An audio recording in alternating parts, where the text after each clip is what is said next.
주님 안에서 새로운 것들이 보여지고 느껴지고 깨달아져서 그 일로 인하여 기쁨과 즐거움이 더해지고 예수님 안에 내가 있음을 확신하는 복된 날 되시기를 예수님의 이름으로 축복합니다.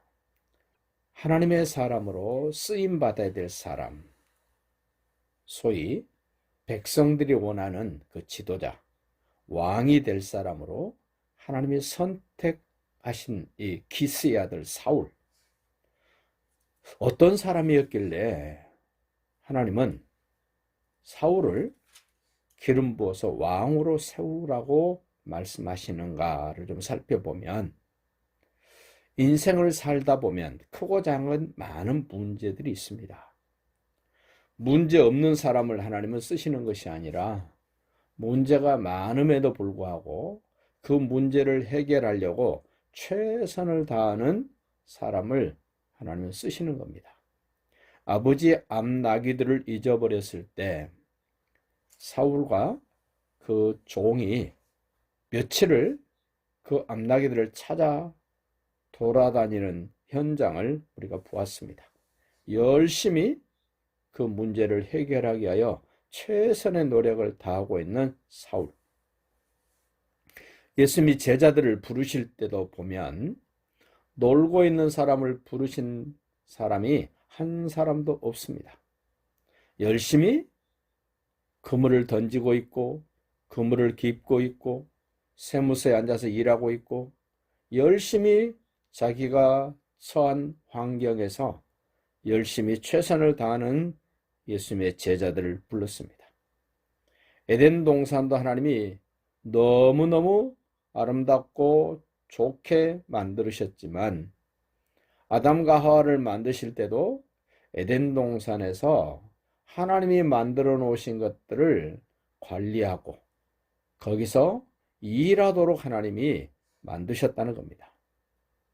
우리가 하나님 나라 천국에 가면 아무 일도 안 하고 빈둥빈둥 노는 것이 하나님의 나라가 아니라 천국에서 예배드리는 모습을 성경은 계시록에서는 자주 반복적으로 말씀을 합니다. 최선을 다해서 하나님께 경배하고 예배하고 찬송하고 엎드려서 예배하는 그 모습을 자주 소개하는 걸 보면 천국에서도 그냥 나무그늘 아래서 놀고 그렇게 지내는 것이 아니라 하나님을 중심으로 해서 열심히 예배드리는 곳이 천국이다. 이렇게 이해하시면 좋을 것 같습니다.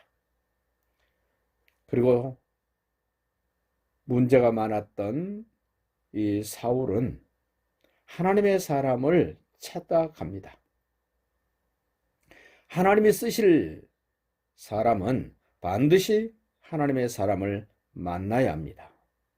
만났을 때 내 마음대로 내 생각대로 하는 것이 아니라 하나님의 사람답게 내가 예우를 해드리는 그런 사울이었습니다. 그리고 하나님의 사람이 하나님이 너를 선택했다고 말하자 사울은 겸손한 모습을 보여줍니다. 12지파 가운데 가장 작은 막내 지파 베냐민 지파 사람입니다. 그리고 자기 집안을 볼 때 아주 별로 볼품없는 내세울 것이 없는 그런 집안이라고 자기 모습을 겸손하게 표현하며 나타냈던 사울이었습니다. 그러자 하나님의 사람이 사무엘이 사울에게 하나님이 너를 왕으로 택하신 증거들을 주십니다. 그 증거가 한두 가지가 아닙니다. 10장 2절에 보면 베냐민 경계 셀사에 있는 나엘의 묘실에 갔을 때 두 사람이 너를 만날 것이다. 증거를 줬습니다. 10장 3절에도 증거를 줍니다. 네가 다볼 상수리 나무 밑에 이르면 베델로 올라가는 세 사람을 만나는데 한 사람은 염소 새끼 셋을 이끌고 한 사람은 떡 세 덩이를 가지고 한 사람은 포도 한 가죽 부대를 가지고 가는 것을 만날 터인데 그 사람이 너에게 떡 두 덩이를 주고 너는 그것을 받아서 갖게 될 것이다. 이 생생한 증거를 줍니다. 5절에도 블레셋 사람들의 영문이 있느니라 네가 그리로 가서 그 성으로 들어갈 때에 선지자들의 무리를 만날 터인데 너는 하나님의 영에 크게 감동될 것이다. 이런 여러 가지 증거들을 줍니다. 내가 하나님의 선택받았다는 증거, 여러분과 저에게도 분명히 있어야 됩니다. 나는 하나님의 사람입니다. 나는 선택받은 사람입니다. 하나님의 뜻을 이루어야 될 사람으로 하나님이 나를 선택하셨습니다. 오늘 9절 보십시오. 그가 선택받은 겸손한 사울이 사무엘에게서 떠나려고 몸을 돌이킬 때에 이제 그 증거가 있는 현장으로 가야 될 사울이 사무엘을 떠나려고 할 때에 그 현장으로 가려고 할 때에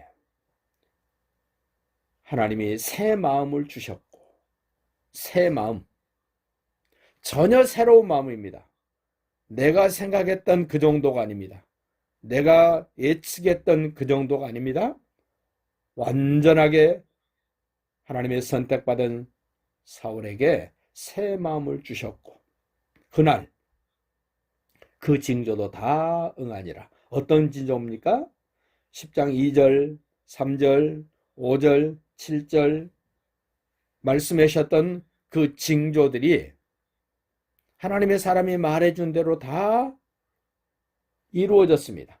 경험했습니다. 확인되었습니다. 사울이 아마 놀랐을 것입니다. 어떻게 이런 일이? 우리는 놀라기만 하면 안 됩니다. 그 놀람을 통하여 하나님이 나를 선택했고 나는 그 하나님의 뜻을 이루어 드려야 될 이런 증거, 이런 확신, 이런 담대함, 그러한 것들을 갖도록 그날 그 징조를 다 응하게 하셨습니다. 사무엘이 떠나고 사울이 산에 이를 때 선지자의 무리가 그를 영접하고 하나님의 영이 사울에게 크게 임함으로 그가 그들 중에서 예언했다.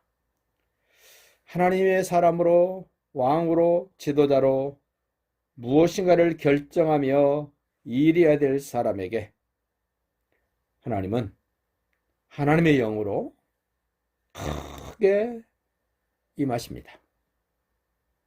왜냐하면 내 힘으로 하다가 힘이 빠지고 할 수 없게 될 때 우리는 주로 낙심합니다. 또한 내 힘으로 내 의지로 뭔가를 이루면 그 사람은 교만하게 됩니다. 그러나 하나님의 영에 의해서 어떤 일을 하게 되고 어떤 일을 감당하고 어떤 일을 완성하게 되면 자기가 그 일을 했다라고 교만하지 않습니다. 어떤 일이 되지 않아도 내가 할 수 없어서 못했다 낙심하지 않습니다.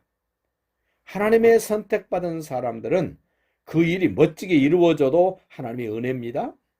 어떤 일이 되지 않고 허무하게 끝나도 자기가 속상하거나 자기가 낙심하는 것이 아니라 하나님이 이 일을 통하여 또 다른 깨달음을 주시고 또 다른 일을 하나님이 허락해 주실 거라는 기대를 갖게 되는 사람, 하나님의 영에 감동된 사람입니다.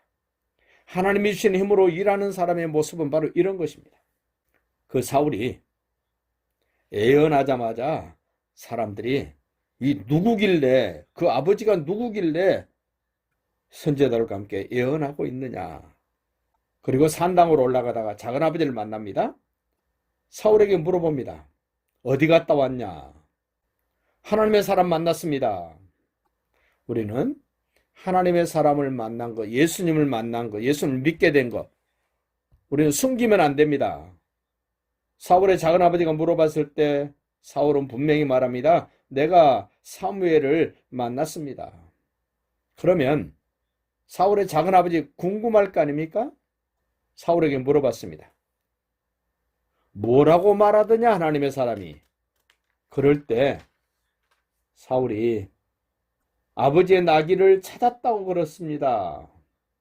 그리고 자기가 왕으로 선택됐다는 말은 하지 않습니다. 좀 신중하라는 말입니다.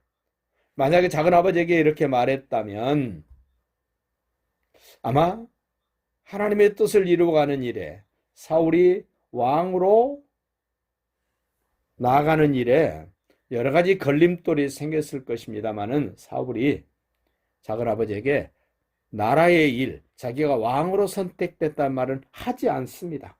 신중함입니다. 우리도 선택받은 자답게 어떤 상황이 됐을 때 겸손하고 최선을 다하고 신중해야 된다는 사실을 다시 한번 생각하면서 오늘도 승리하시기를, 행복하시기를 예수님의 이름으로 축복합니다.